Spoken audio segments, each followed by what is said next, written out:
Hey everyone, welcome back to God's Plan Your Part. Today it is just Jenny here with you this evening. We will be looking at 1 Chronicles chapters 23, 24, and 25. Ryan is not here tonight, but I am willing to take over, so join me tonight as we are jumping into these 1 Chronicles chapters.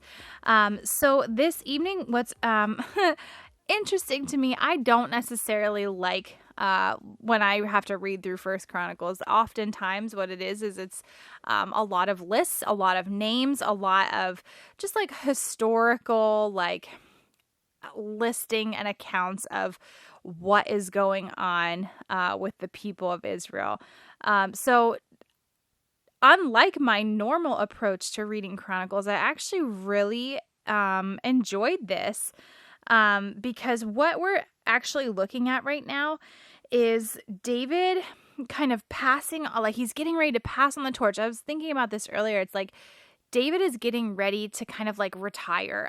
Obviously he's going to die too, so there's that. But he's getting ready to retire and like pass the crown off to his son, Solomon. And Solomon is going to be building up the temple. So, what David he's kind of doing is he's making sure everything is just like very well set up for his son so that his son is successful with what God is requiring of the king of Israel.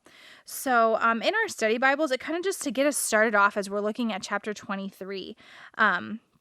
David is preparing for Solomon's rule by providing for him religious, military, and political leadership like pointers, or even just like preparing in general for him.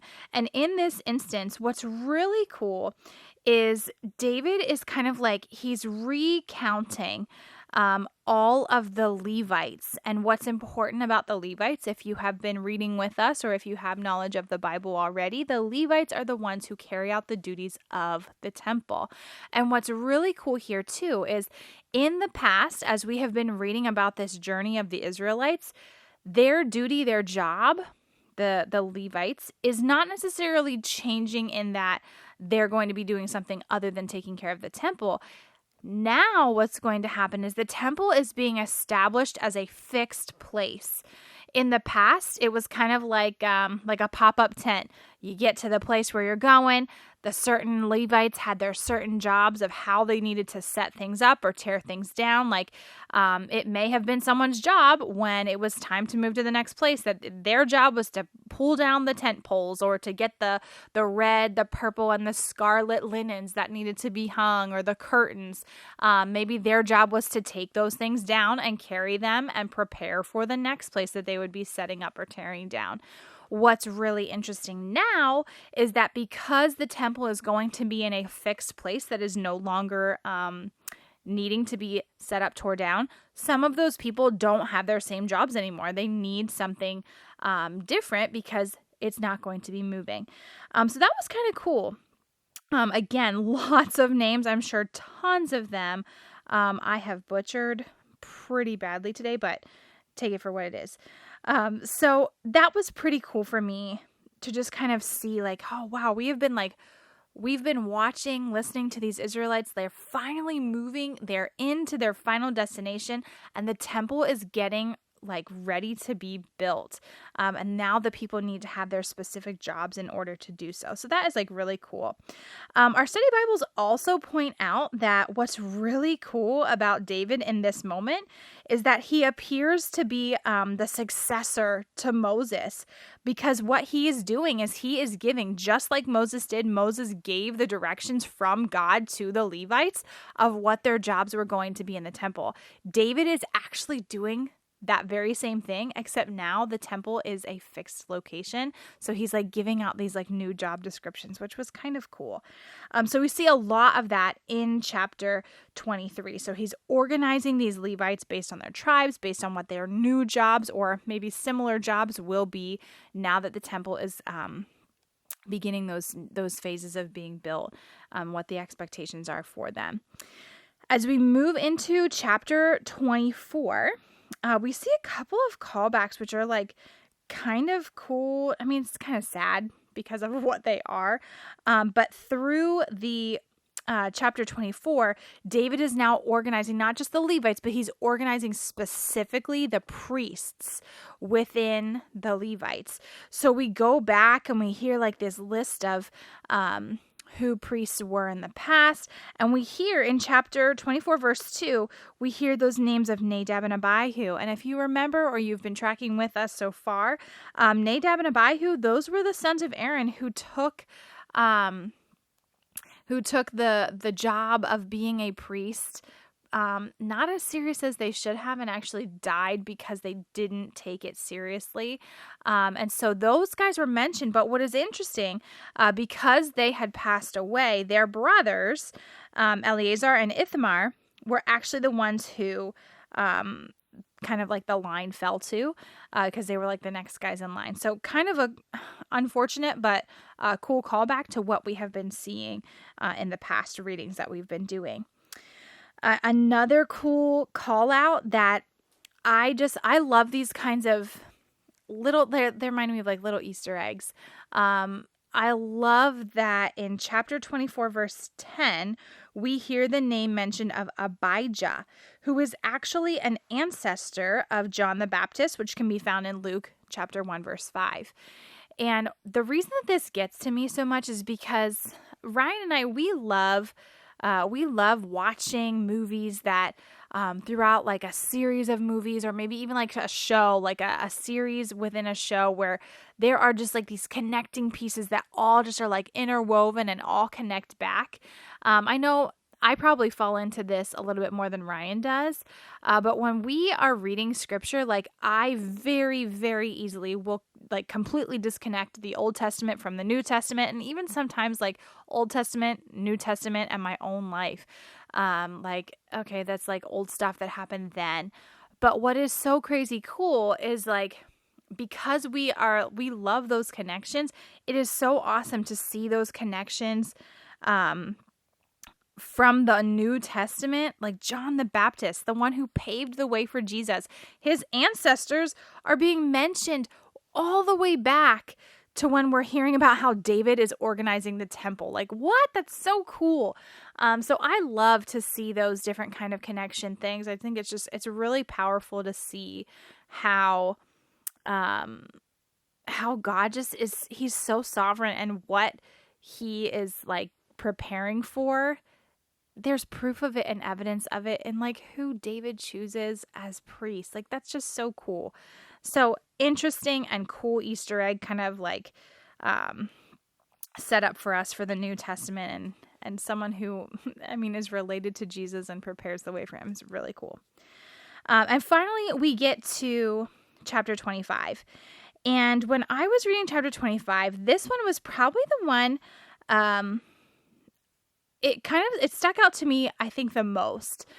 So I come from a much more conservative background, and I think more recently I've been a part of a more, if you will, like charismatic kind of church, where worship is definitely it's different, I should say. And so when I read through chapter 25, specifically verses 1 through 8, we start to see how David is actually calling out specific Levite leaders to be the musicians of individuals with those musical instruments, the harp, the lyre, the cymbal. And what they're going to do is they're going to be the ones that are writing songs as they are guided by the Spirit of God. So like these are the ways that like they would have more than likely been worshiping God through the songs that were written. And something that's really cool, especially for me, even just today, I had gone to my son's school. They had like a final part of chapel that they did this week. And there were a couple of girls. They were like, I don't know, they were probably like middle school, maybe like earlier high school. My son's in elementary school, but it's a K-12 school. But while I was there, I think it was like the middle school girls went up and they had flags. So they have like a flag, like ministry thing. And it's very sweet. I love it. But the girls got up with their flags and they started dancing to a psalm. And I can't remember what it was off the top of my head. However, I heard the words of the psalm and I was like, oh my gosh, this is literally just a straight up psalm from the Bible. And that oftentimes happens with worship songs. They're very inspired by the Psalms, or just the Bible in general, obviously. But this specific one was word for word a psalm.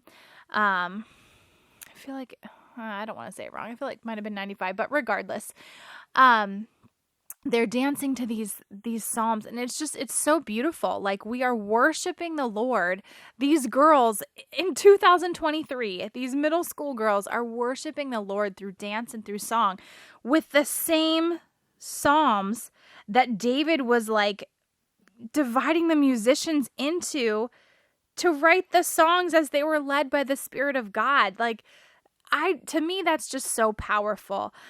So like the songs that we enjoy and we worship with today, some of them are inspired by actual words that were given by the Spirit of God to the people, those Levitical leaders, who were musicians set up and organized by David for the temple of the Lord. Like, that to me is just like, dang, we are part of like a really cool story. We're part of a really cool orchestrated plan that God has set up, so much so that generations upon generations are still singing those psalms today, those songs. It's so cool.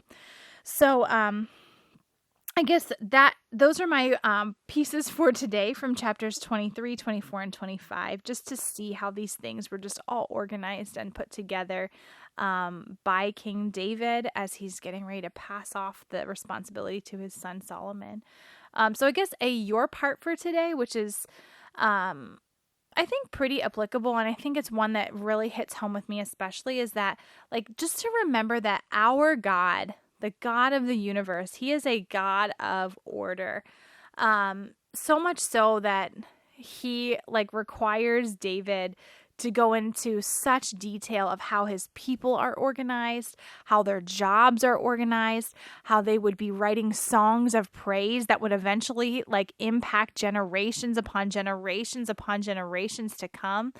I just think it is just so comforting to me to know that we worship a God of order who cares so much about these little things, so that we can approach him and worship him in a way that is honoring to him, that is so perfectly set out by the people, the leaders, by King David, who set these things up and set these things into motion to worship God. And I just think that is really cool and really humbling. So I guess if nothing else for today, just remember that, or even just thank God for the order that he has brought to us and how he has set up leaders in such a way to kind of like pave the way for us to worship God and come to him in a really cool way.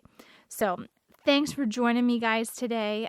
We'll be back again tomorrow with Ryan, and we will actually be back into the Psalms again. So thanks for joining me. Stick around for the listening, and we'll see you back tomorrow. Bye. Thanks so much for listening to God's Plan, Your Part. If anything stuck out to you, if you have any questions, or if you'd like to receive a Bible, you can email us at godsplanyourpart@gmail.com. Also, if you're enjoying the podcast, please consider supporting us through the link in our description. We love that you're on this journey with us, and we hope you have a great day. See you tomorrow.